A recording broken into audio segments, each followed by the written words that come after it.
The baby who disappeared from the hospital. How a mother's instinct solved a 23-year-old mystery. It's August 4th, 1987, a warm summer evening in Harlem, New York City. Inside Harlem Hospital Center, a young mother holds her newborn daughter for the first time. The baby is 19 days old, admitted 3 weeks earlier with a high fever.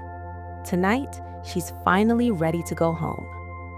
Joy White is 16 years old, young, nervous, but fiercely protective. She's been by her daughter Carlina's side every day since the birth. Tonight, exhausted, she steps away for just a moment to use the bathroom and get some rest. When she returns, the bassinet is empty. Her daughter is gone. Security cameras show a woman in a white nurse's uniform leaving the hospital at 3:55 a.m., cradling a baby wrapped in a pink blanket, walking calmly through the front doors, getting into a car, and vanishing. For 23 years, Joy White will search for her daughter. She'll file thousands of police reports, consult psychics, drive to every city where someone claims to have seen a girl matching Carlina's description. The FBI will call it one of the longest unsolved infant abductions in American history. But what no one knows, not the FBI, not the NYPD, not even Joy White herself, is that 800 miles away in Bridgeport, Connecticut, a young woman is beginning to ask questions. Questions about why she doesn't look like her mother. Questions about why there's no birth certificate with her name on it. Questions that will unravel a decades-old lie and bring a missing baby home. This is the story of Carlina White, the baby who disappeared from a hospital and the woman who solved her own kidnapping. To understand what happened on August 4th, 1987, we need to go back 3 weeks earlier, to the moment Carlina Renee White was born. Joy White was just 16 years old when she gave birth at Harlem Hospital. The father, Carl Tyson, was 17. They were young, scared, but determined to raise their daughter together. Carlina was born on July 15th, 1987, a healthy baby girl, 7 pounds, 3 ounces, big brown eyes, a head full of dark hair. But 3 days after the birth, something went wrong. Carlina developed a high fever, 104 degrees. The doctors at Harlem Hospital admitted her to the pediatric ward for observation and treatment. Joy stayed by her side constantly, sleeping in a chair next to the bassinet. For 19 days, Carlina remained in the hospital. The fever came down. The doctors cleared her for discharge. August 4th, 1987, the day Joy could finally take her baby home. That evening, around 11:30 p.m., Joy was exhausted. She hadn't slept properly in weeks.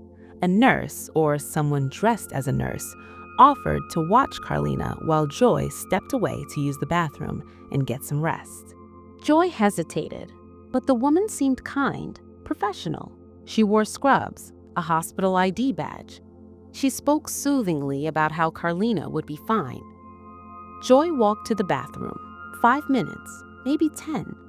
When she returned to the pediatric ward, the bassinet was empty.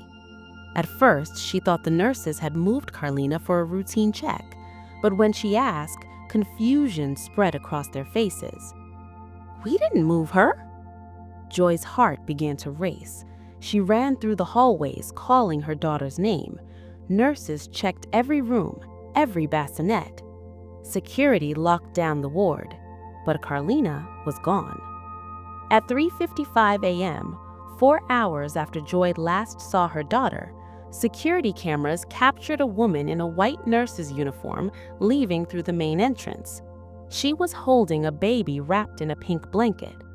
The woman walked to a car parked on the street, got in, drove away. The footage was grainy, black and white.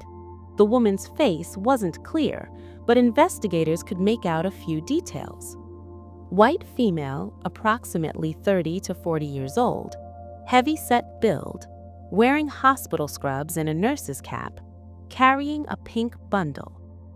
By morning, the NYPD had launched a full investigation. They interviewed every staff member on duty that night, reviewed visitor logs, canvassed the neighborhood. The FBI joined within 24 hours, treating it as a potential interstate kidnapping.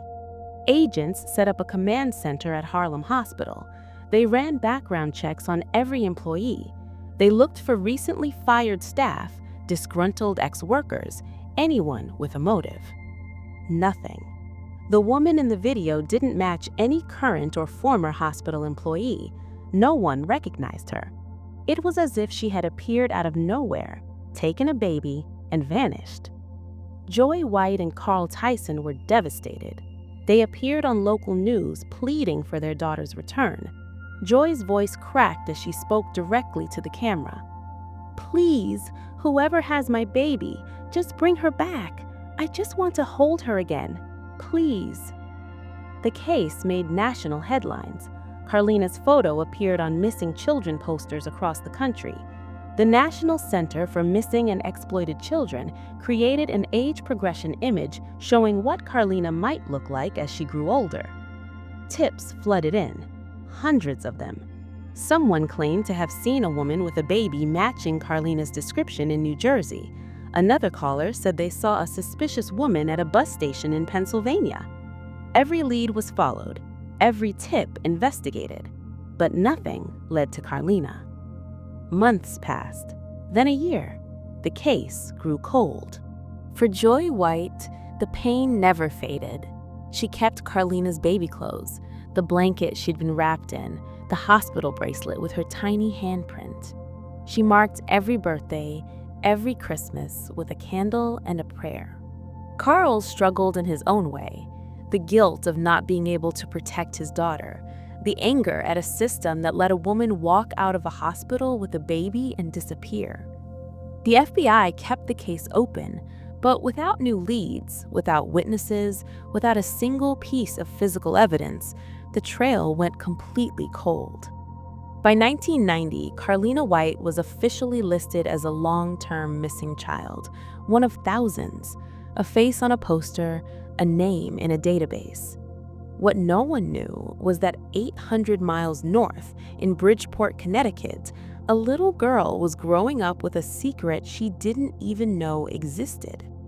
In the late 1980s and early 1990s, a woman named Ann Petway was raising a little girl in Bridgeport, Connecticut. The girl's name, according to Petway, was Nedra Nance. Ann Petway told neighbors, friends, and family that Nedra was her biological daughter. She showed people baby photos, later revealed to be someone else's child.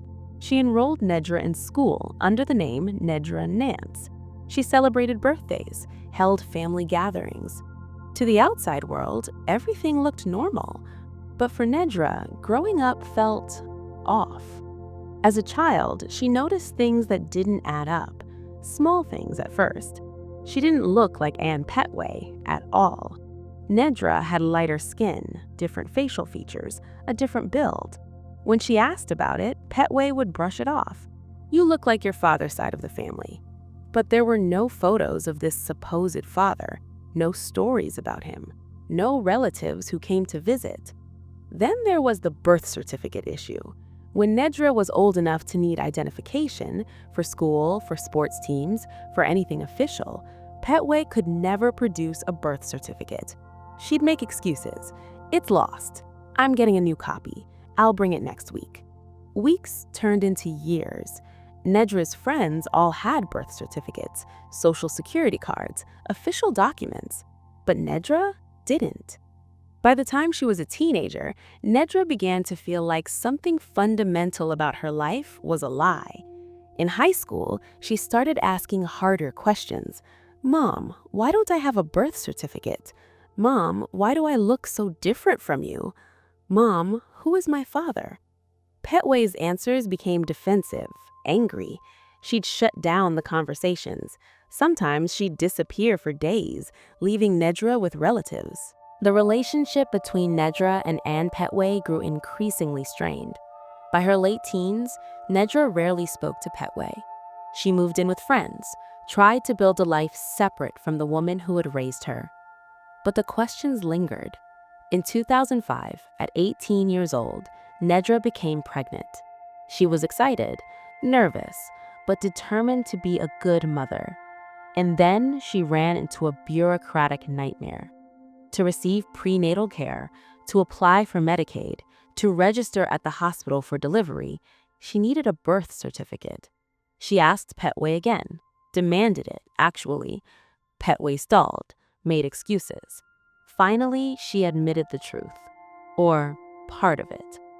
"I don't have your birth certificate because you were given to me. I didn't give birth to you." The words hung in the air. Nedra felt her world tilt. "What do you mean, I was given to you?" Petway's story kept changing. First, she said Nedra's biological mother had abandoned her. Then she said she'd adopted her informally. Then she said she didn't know who the birth mother was. Nothing made sense. Nedra was furious, heartbroken, confused. Who was she? Where did she come from? Was her name even Nedra Nance? She tried to get answers from Petway's relatives. They either didn't know or wouldn't say. Some suggested Petway had mental health issues, a history of lying, a deep sadness about never having her own biological children. But no one could tell Nedra the truth about where she came from. In January 2011, Nedra, now 23 years old, a mother herself, made a decision. She was going to find out who she really was. Nedra Nance sat at a public library computer in Bridgeport, Connecticut in January 2011. Her daughter, now a toddler, played quietly beside her. She typed into Google, "Baby stolen from hospital 1987." The search results loaded. Hundreds of cases, missing children, abductions, cold cases. She scrolled, clicked, read story after story. And then she found it. A website run by the National Center for Missing and Exploited Children, a database of long-term missing children. She filtered by year, 1987. She filtered by location, New York. She filtered by age, infant. A photo appeared on the screen. Carlina White, missing since August 4th, 1987. Harlem Hospital, New York City. Nedra stared at the screen. The age progression photo, what Carlina might look like as an adult, looked familiar. She clicked on the case file, read the details. Born July 15th, 1987. Nedra did the math. She'd always celebrated her birthday in late July. Petway had never been specific about the exact date, just late July. Last seen, Harlem Hospital, New York City. Petway had lived in New York before moving to Connecticut. Nedra knew that much. Description: black female, brown eyes, dark hair. Nedra looked in the mirror across the library. Brown eyes, dark hair. Her hands trembled as she scrolled further. The case file included a contact number for the National Center for Missing and Exploited Children, a tip line, a way to report information. For days, Nedra debated, what if she was wrong? What if this was just a coincidence? But the more she looked at that age progression photo, the more certain she became. On January 4th, 2011, Nedra picked up the phone and called the tip line. "Hi, my name is Nedra Nance. I think I might be Carlina White." The operator on the other end of the line was calm, professional. She asked Nedra to explain why she thought she might be the missing child. Nedra told her everything: the lack of a birth certificate, the physical differences from Ann Petway, the vague, contradictory stories about her origins, the timeline that matched. The operator took detailed notes. She thanked Nedra for calling and said someone would follow up soon. Within 24 hours, the tip was escalated to the FBI. Special Agent Maria Johnson, who had worked cold cases for years, reviewed the file. Carlina White, abducted from Harlem Hospital in 1987. No leads in over 2 decades. And now, a 23-year-old woman in Connecticut claiming she might be that baby. Agent Johnson contacted Nesdra directly. They spoke for over an hour. Johnson asked careful, detailed questions. What do you remember about your childhood? Did Ann Petway ever talk about where you came from? Do you have any documents, photos, medical records from infancy? Nesdra answered honestly. She had almost nothing. A few photos that Petway claimed were her as a baby, but they didn't look like her now. No medical records, no official documents. Agent Johnson explains the next step: DNA testing. If you're willing, we can arrange for a DNA sample from you and compare it to samples from Joy White and Carl Tyson, Carlina's biological parents. It's the only way to know for certain. Nesdra agreed immediately. The FBI moved quickly but carefully. This wasn't the first time someone had claimed to be a long-lost missing child. Over the years, Joy White and Carl Tyson had received dozens of false leads. People who looked similar, scammers hoping for reward money, well-meaning but mistaken individuals. Each time, their hopes had been raised, then crushed. So when Agent Johnson contacted Joy White in January 2011 to tell her there was a potential lead, Joy's response was cautious. "I've heard this before," she said quietly. I can't get my hopes up again." But she agreed to the DNA test.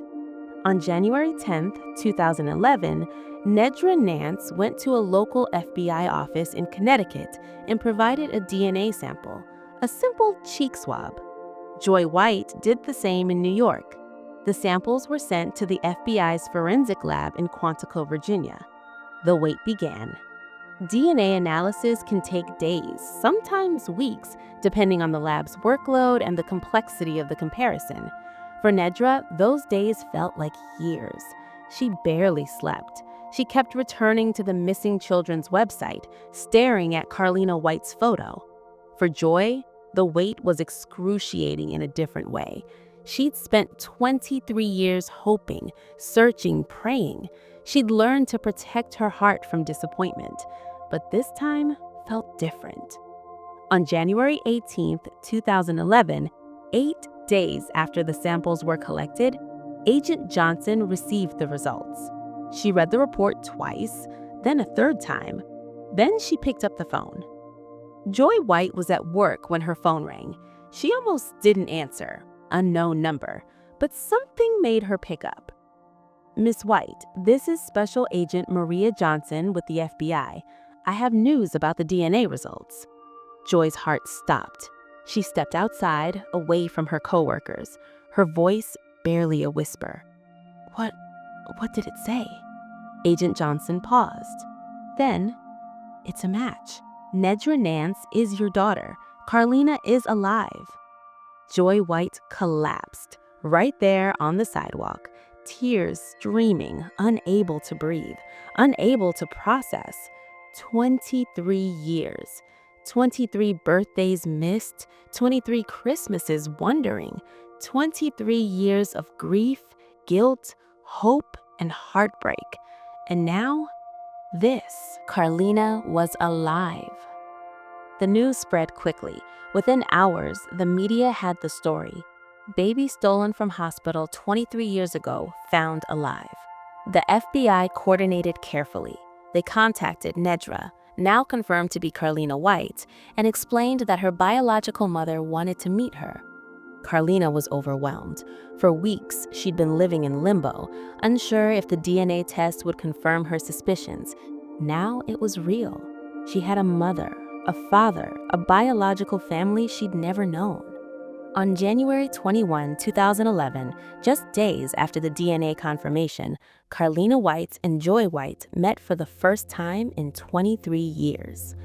The reunion took place at a secure location arranged by the FBI. No cameras, no media, just mother and daughter. Joy walked into the room and saw her, the baby she'd held for 19 days in 1987. Now a woman, 23 years old, a mother herself. They stood across the room from each other. Neither spoke. Then Joy whispered, "Carlina?" And Carlina nodded, tears already falling. They embraced, and for several minutes, neither of them could let go. In the days that followed, Carlina met her biological father, Carl Tyson. She met aunts, uncles, cousins, an entire family she didn't know existed. She learned about her real birthday, July 15, 1987.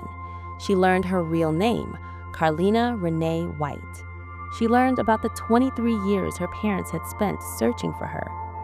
Joy showed her the baby clothes she'd kept, the hospital bracelet, the missing children posters with Carlina's face on them. "I never stopped looking," Joy said. Never. But the reunion, as joyful as it was, came with complications. Carlina had spent 23 years as Nedra Nance. She had memories, relationships, a life built under that name. The woman who raised her, Ann Petway, was the only mother she'd ever known, even if that relationship had been built on a lie. Psychologists who specialize in kidnapping cases describe this as one of the most painful aspects of long-term abductions. The victim often feels torn between two identities, two families, two lives. Carlina struggled with this. She loved meeting Joy and Carl. She wanted to build a relationship with them, but she also felt a strange, complicated grief for the life she'd lost, even though that life had been stolen from her. Meanwhile, the FBI launched a manhunt for Ann Petway. After the DNA results were confirmed, Petway disappeared. She'd known the investigation was closing in. She'd fled Bridgeport, cutting off contact with everyone. Agents tracked her movements, bank records, phone records, witness statements from friends and relatives. On January 23, 2011, Ann Petway turned herself in at the FBI's field office in Bridgeport, Connecticut. She was arrested and charged with kidnapping. Ann Petway's trial began in February 2012, over a year after Carlina White was found. The prosecution laid out a devastating timeline. In 1987, Ann Petway was in her late 20s. She had recently suffered a miscarriage and was struggling with severe depression. She told friends and family she was pregnant again, but she wasn't. As the months passed, people began asking when the baby was due. Petway kept making excuses. Then, in early August 1987, she traveled to New York City. She entered Harlem Hospital wearing stolen or fake hospital scrubs. She observed the pediatric ward. She identified a target, Carlina White, a 19-day-old infant whose young mother was exhausted and vulnerable. She waited until Joy White stepped away. Then she took the baby. Petway drove to Bridgeport, Connecticut, and began raising Carlina as her own daughter, Nedra Nance. For 23 years, she maintained the lie. She never applied for a birth certificate, never took Carlina to a doctor who might ask questions. She isolated the child from anyone who might notice inconsistencies. When Carlina started asking questions as a teenager, Petway deflected, lied, and eventually cut off contact rather than face the truth. During the trial, Petway's defense attorneys argued she acted out of mental illness and grief. They presented psychiatric evaluations showing she suffered from depression and had experienced multiple miscarriages. But the prosecution was clear. Mental illness does not excuse kidnapping. Ann Petway had stolen a baby, traumatized a family, and deprived a child of her identity for over 2 decades. On February 10, 2012, Ann Petway pleaded guilty to kidnapping. At her sentencing hearing in July 2012, she addressed the court. "I know what I did was wrong. I destroyed a family. I'm sorry." Joy White was in the courtroom. She stared at Petway with a mix of anger and something else, pity maybe, or just exhaustion. The judge sentenced Ann Petway to 12 years in federal prison. Many felt the sentence was too lenient. 12 years for stealing 23 years of someone's life. But for Joy White, the sentencing brought a kind of closure. "I have my daughter back," she told reporters outside the courthouse. "That's all that matters." Carlina's new life. She legally changed her name back to Carlina Renee White. She applied for a legitimate birth certificate, social security card, and identification documents. But the emotional work was harder. Carlina attended therapy to process the trauma of learning her entire childhood was based on a lie. She struggled with feelings of betrayal, confusion, and grief.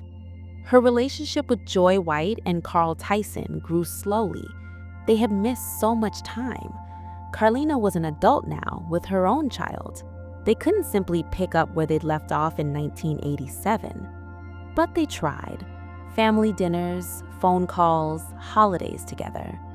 Joy described it as getting to know my daughter all over again.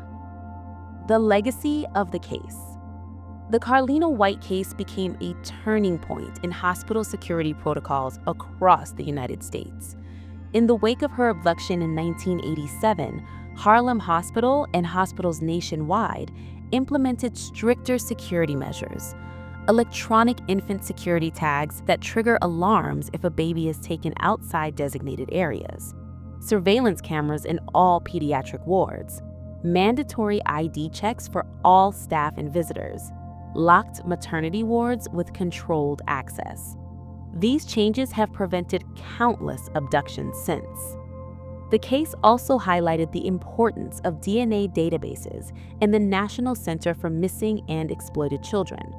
Carlina's recovery was made possible because her case remained active, her DNA profile was on file, and she had access to resources that helped her piece together her own story. Where are they now? As of 2025, Carlina White is in her late 30s. She lives a quiet, private life. She's a mother, a survivor, and an advocate for missing children. She rarely gives interviews, but when she does, her message is consistent. Trust your instincts. If something feels wrong, it probably is. Don't be afraid to ask questions. Joy White continues to speak publicly about her experience. She works with organizations that support families of missing children and advocates for better hospital security. Ann Petway was released from federal prison in 2020 after serving 8 years of her 12-year sentence. She lives under supervised release and has no contact with Carlina or the White family. The story of Carlina White is not a typical true crime case. It's not about violence or a dramatic chase or a last-minute rescue. It's about something quieter, but just as powerful. It's about a mother who never stopped searching. It's about a young woman who trusted her instincts, even when the truth seemed impossible. It's about the tiny clues, a missing birth certificate, a face in a photo, a question that wouldn't go away, that eventually unraveled a 23-year-old lie. And it's about resilience, the ability to confront a painful truth, to rebuild a shattered identity, and to move forward even when the past is impossibly complicated. Carlina White lost 23 years. She missed her childhood with her biological family. She grew up under a false name, raised by a woman who loved her but had stolen her. But she also found herself. She solved her own kidnapping. She reclaimed her identity. And in doing so, she gave her mother, Joy White, the one thing she'd been praying for since August 4th, 1987: hope. If you or someone you know is searching for a missing loved one, resources are available through the National Center for Missing and Exploited Children, 1-800-THE-LOST, the FBI's Violent Crimes Against Children Division, local and state missing persons units. No case is ever truly cold. No search is ever truly over. Thank you for listening.